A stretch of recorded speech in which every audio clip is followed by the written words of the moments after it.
அடடடடடா, சூப்பரான வீடுங்க. 4 போர்ஷன், அருமையான வீடுங்க. கீழே 2 பிஹெச்கே, மேலே 1 பிஹெச்கே ரெண்டெண்ணம் இருக்குதுங்க. ஓகேங்களா? 4 போர்ஷனு, தனித்தனி ஃபெசிலிட்டிஸில் அவ்வளோ அழகாக அழகாக கொடுத்துருக்குறாங்க வீடு. நல்ல மாத வருமானம் வந்து மாதமே ஒரு 40,000 ரூபாங்க வாடகை வருது இந்த வீட்டுக்கு. நல்ல ஃபெசிலிட்டிஸோடு கொடுத்துருக்குறாங்க, மிஸ் பண்ணாதீங்க. நல்லா சூப்பராக இருக்குங்க வீடெல்லாம். நல்ல கம்பீர தோற்றத்தோட எலிவேஷன் நல்லா நீட்டாக கொடுத்துருக்குறாங்க. 4 போர்ஷனுக்கு தனித்தனி லைனுங்க, எந்த ஒரு டிஸ்டர்பன்ஸ் இருக்காதுங்க.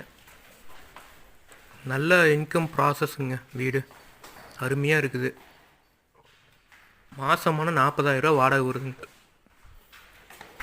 1 கோடி இல்லைங்க, 95 லட்சம் ரூபா இல்லைங்க, 90 லட்சம் ரூபா இல்லைங்க, 85 லட்சம் ரூபாய்ங்க. கூட்டி கழிச்சு பார்த்தா லாபமா நஷ்டம்?